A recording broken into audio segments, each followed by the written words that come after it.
again, and welcome back. I'll try to keep this one a bit shorter than the 905 video, as the context is a bit easier to establish. In short, Peugeot left sports car racing in '93 with the final death of Group C. The interceding period had been interesting until 2000, and since then Audi had won, everything with the R8, arguably the most dominant race car ever to exist. I think other contenders for the podium probably being the Porsche 956 and 962, and that's about it. And then came the R10. Once the R8 had been shackled into obsolescence by the FIA/ACO in pursuit of diversity, equity, and inclusion, Audi decided to come entirely out of right field with the R10 TDI, winning Le Mans in 2006 for the first time with a diesel-powered automobile. Peugeot soon entered the fray with an innovative closed cockpit design that recalled not only its 90s 905, but also the more recently successful, definitely not an Audi, Bentley Speed 8. Preferring a closed cockpit due to the improved aerodynamics and chassis stiffness it preferred over an open-top design, it had the additional benefit of looking excellent and coming with air conditioning. In my opinion, it's aesthetically much more appealing than its contemporaneous competitors from Audi, both the R10 and R15. The 908 was first showcased as a concept at the Paris Auto Salon in 2006, but ended up looking rather different when the first testing models broke cover later that year. Still fetching, but not quite as insectoid. I actually see something of the later Toyota TS030 in the concept and early designs of the 908, but any coincidence between race cars, real and imagined, is purely coincidental. Anyway, the 908 was, in addition to being the second closed cockpit Le Mans prototype, the second LMP to be announced with a diesel engine. Similar to the R10 with which it was to compete, it debuted with a V12 displacing the maximum allowable 5.5 liters with a 100-angle V. That's 10 more degrees than the Audi, don't you know? To improve the vehicle's center of gravity. Unusually, Xtrac didn't develop the gearbox, with the 6-speed electro-pneumatic sequential manual instead developed by Ricardo. This combination was good for 730 horsepower and 890 pound-feet of torque, which I suppose you would expect from a 12-cylinder diesel engine, I think with turbocharging, which is, in the words of Jeremy Clarkson when talking about a similarly torquey turbocharged V12 Mercedes CL, God didn't have that much when he made the world. This drivetrain was mounted in the middle of a reportedly in-house designed and built carbon fiber monocoque, kept connected to the road by double wishbone and pushrod suspension, naturally, and BBS wheels wearing, I'll say it properly since it's a French car, Michelin rubber. In total, the car weighed approximately 2,050 pounds or 930 kilograms, less fluids and driver.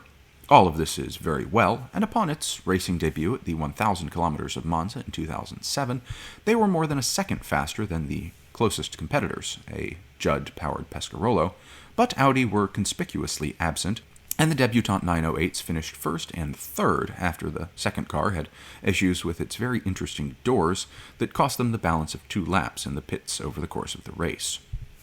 Come Le Mans test day, they were faster than the R10 TDIs, although there was discussion around whether or not Audi was sandbagging, as the R10 appeared to have better handling and stability at high speeds.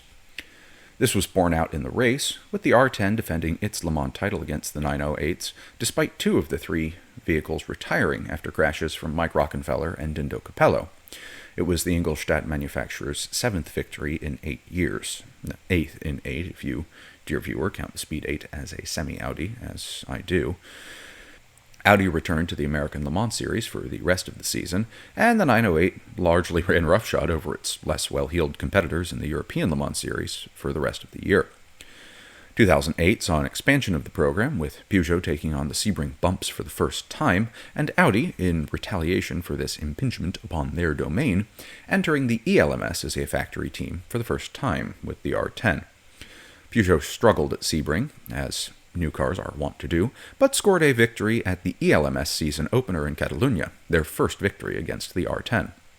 Improvements came before Le Mans, and this year they proved capable of significantly faster lap times than the R10, somewhere in the neighborhood of 5 to 7 seconds. But Audi had long established themselves as champions of reliability over outright speed, and victory at Les Arth again went to the R10 after the Peugeot team struggled in the rain and in the pits. The ELMS championship seemed safe for the 908s, however, until the Silverstone round, when both Peugeots crashed out and Audi took home their only ELMS victory of the season, but also managed to take home all three championships. 2009 saw an abortive development of a hybrid version of the 908, although to my understanding it never actually went racing, but it did foreshadow the emergence of hybrid LMP1s several years later. 2009 did, however, see the 908 finally achieve its main purpose, when the three factory-entered cars all finished Le Mans and broke Audi's dominance for the first time in 10 years, with 908s taking the top two steps of the podium, despite Audi debuting the new and nominally improved R15. They won Petit Le Mans that year as well, demonstrating significantly improved wet weather performance that had been their downfall in previous years. 2010 saw further improvements to the 908's design, and were sufficient to grant the team a first victory at Sebring, as well as a 1-2 at Spa, but reliability issues at Le Castellet foreshadowed similar difficulties at Le Mans. Indeed, despite the three factory cars and privateer Orica 908 qualifying in the top 4 positions at Le Sarthe, all failed to finish the race despite their speed, with one out due to suspension issues and the other 3 suffering engine failures due to the new titanium conrods. Audi set a race distance record with the revised R15 Plus that stands to this day, but the 908s finished their final factory season well, with wins at Silverstone and Petit Le Mans. I was originally going to take the time to talk about the 908 HDI's semi-replacement, which was just called the regular 908, in this video, but it ended up being a bit longer than expected, so between that and not having any of my own photos of the car, it actually looks quite similar, just with the new for 2011 ACO mandated rear stabilizing fin added. We'll wait until another day. And that brings us to the end of another video, and another Double Feature Friday. And to repeat this week's call to action not featuring the 3 sacred words of YouTube, like, comment, subscribe. I again won't ask for any of those things, but do extend an invitation to join me this Sunday for the IMSA Year in Review video, which cost me a bit of my little remaining sanity, as it would be nice to have a good live chat going for its debut. Rather than the normal 6 p.m. Eastern Time, it will go live at 5. It's slightly over 2 hours long and will come in 2 parts. Anyway, hope you'll join me, and if not, hope you enjoyed this evening's videos. And as always, thank you for your time this evening, or whenever and wherever you are watching, and I wish you all a good night and a good tomorrow.